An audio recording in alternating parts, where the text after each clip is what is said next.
Reaching for Research by Students for Students was created by the BIO5 Institute to introduce our experiences to undergraduate and high school students interested in working in research labs.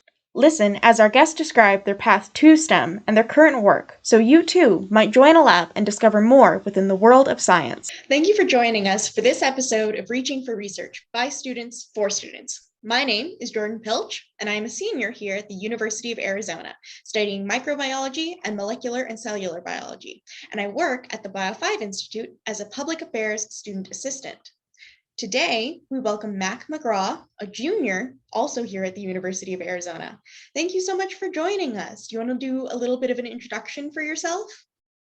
Yeah, thank you so much for having me. I'm excited to be here. So my name is McGraw, and I am a rising junior this year at U of A.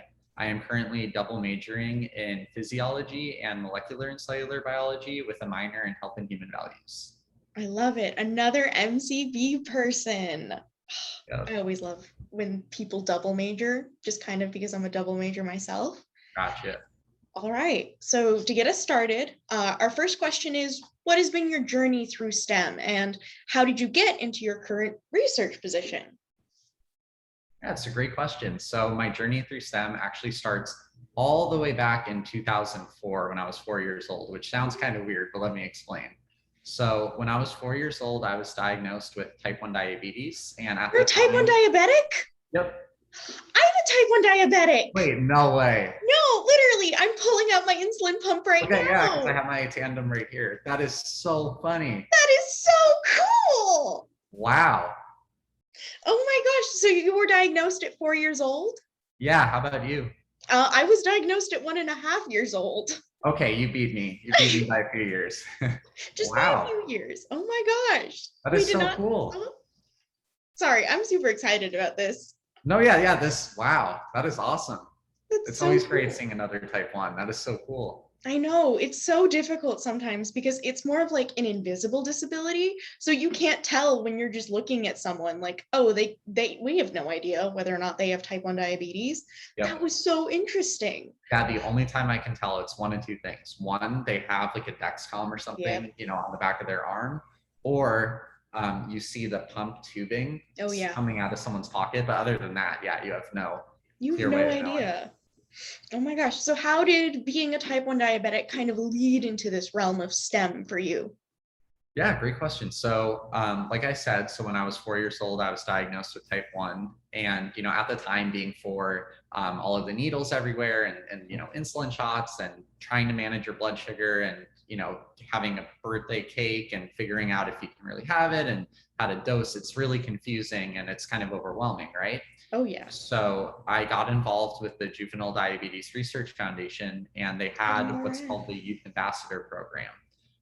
And it was a really great opportunity for me to, one, meet other people with type 1 diabetes and kind of get involved with that community. But the big thing for me is whenever I shared my story and attended research updates and events that are similar to that, I realized I really like talking about my disease, but at the same time, it was also super interesting for me to hear from the other scientists talk about current research and also see all of the new technology evolve and then experience it firsthand, such as the insulin pump I'm using and all the tech built into that.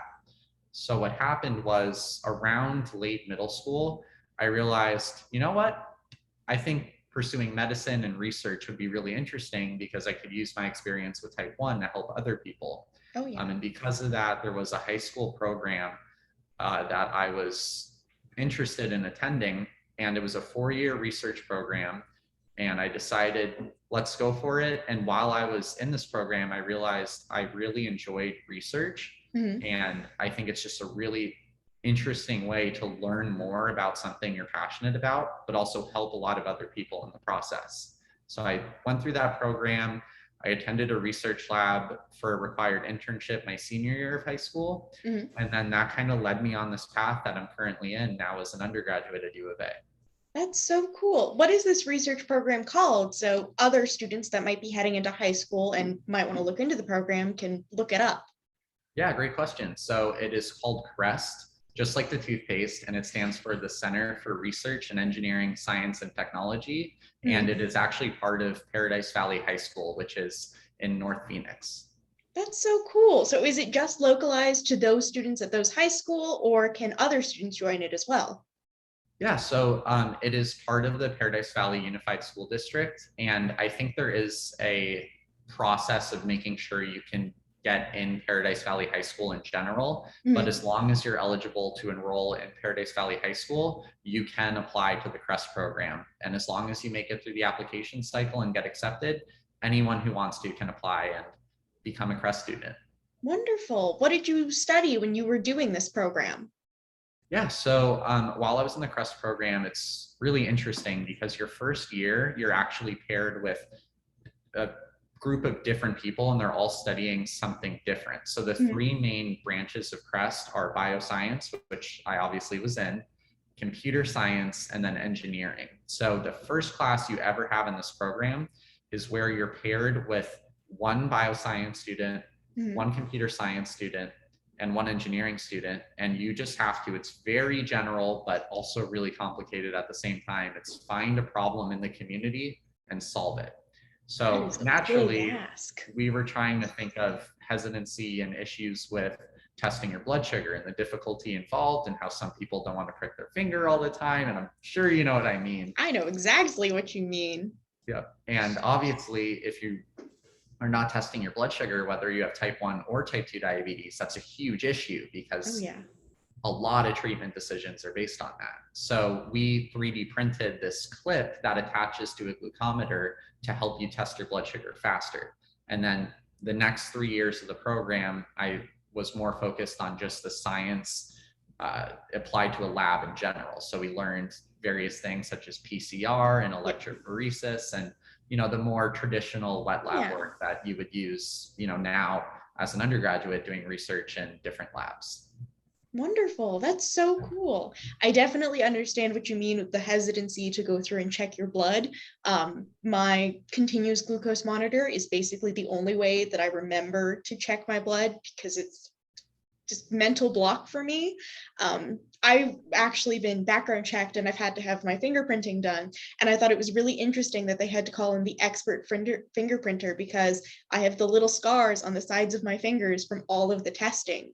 So I think it's really neat and kind of awesome that you were like, this seems to be an area that people are needing more help. Let's go through and design a product to go through and help them. Yeah, and I think that's one of the, and yeah, thank you so much. I do appreciate that. But I think that's one of the really cool things about research is that you can find something that, personally affects you or that you're just passionate about, even if it doesn't personally affect you. And you can get a group of people who are equally motivated and then make something out of it. And that's why I'm studying what I'm studying. Perfect. So that's a little bit about your past. When we were emailing back and forth, I had originally asked you because you were working in a BIO5 researcher's lab, but you said that you were working on an internship right now. What is that internship and what research were you previously doing? Yeah, great question. So it's actually an interesting point we're holding this interview because I haven't formally started this internship at the new lab and I'm just wrapping up with the previous lab. So if you want, I can speak more to the current lab or the lab that I'm finishing up with, and then maybe like a little preview of what I think I'll be doing. Yeah, that'd be perfect. Thank you. Yeah, sounds good. So the lab that I just finished up my work in is also a type 1 diabetes lab, and it is the Pappas lab. And what's really interesting about this lab and why I really enjoyed my 1.5 year experience with them is they are creating a device that allows you to receive insulin without having to take insulin shots or using an insulin pump. So in my opinion, it's basically a cure. It's really exciting stuff. Cool. Yeah, and the name for it is encapsulation. So I like to think of it, put super simply, is it's almost like a tea bag. So it's this little device and it has an immunofield. Oh, you've heard of it? Yeah, I work on the BIO5 news side of things because I'm more of a science communicator than I am a researcher myself. I'm more education side of things. And we've had to go through and post Twitter posts or go through and do different articles based on the teabag research for really the type 1 diabetes. So I didn't know you were working on that. That's so cool. Yeah, but yeah, it's been an amazing process and just seeing how much goes into it, because you have the materials engineering of how do you make a device that prevents the immune system from getting in, but also lets insulin get out, which is, a really complicated process to solve. And then you have more of what I was doing is trying to figure out how to take a bunch of cells that need oxygen and need nutrients and shove them into a really tiny bag and get them to live. That's pretty difficult. And then you have people on the animal side of it, how do you implant them into a live model and actually see how it affects blood sugars? So there's a lot of different working pieces, but it was a really great opportunity to, look at a side of this disease that I haven't really had a ton of experience with. Wonderful. Thank you so much for that explanation. And what research are you going to be doing in your upcoming project? Yeah, so I'm really excited about this upcoming internship. I haven't started in the lab just yet. I've been communicating with a few of the professors, but this lab is actually part of the Center for Disparities in Diabetes, Obesity, and Metabolism. And what I will specifically be doing is looking at biobank data, which is basically a bunch of different samples of people, whether it's their blood or questionnaires or just data metrics, and trying to figure out different markers that can lead to type 2 diabetes and different risk factors for it. So we'll be looking at genetics and trying to figure out genetic risk factors, or looking at weight and lifestyle choices. So this isn't necessarily as much of a wet lab. This is definitely more of data analysis and biostatistics, but it's really interesting and a great opportunity, because the vast majority of cases of diabetes, not only in the US, but around the world, as you know, are type 2 diabetes. And I think it's a great way to get my feet wet with, a different side of diabetes rather than just the one that I have experience with. I definitely understand that. I am the only type 1 diabetic in my family, but type 2 diabetes is something that is a huge part of my life. My mom has steroid-induced diabetes. My nana and tata both have type 2. So it's always something that's like, wonder what the connection between the different autoimmune conditions, the different risk factors are. And I also like that you're kind of going into the interdisciplinary nature of, you can be doing physiology and wet lab sciences, but you also need to go through and have more of this data science where you're going through and doing direct analysis on maybe more qualitative information, such as demographics or something like that. And you also have to look at genetics, which is definitely something that big data is crucial in understanding, just because the number of DNA bases would be insane to look at without that. So that's really cool. I'm so happy. Oh, and also again for the audience, what is the name of the internship you're doing in case they want to do it?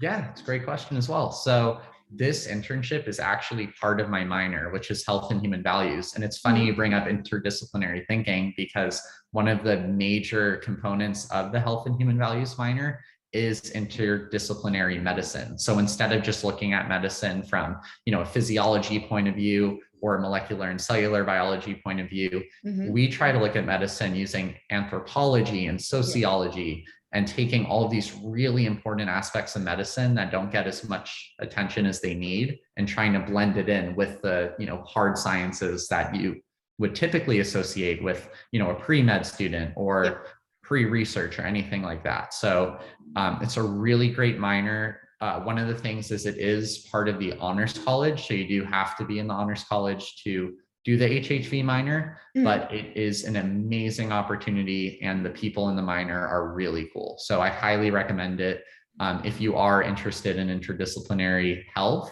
and you are in the honors college. It's a great experience. To those listening, you have a thing to go through and do. If you're an honors college kid, go get this minor. All right.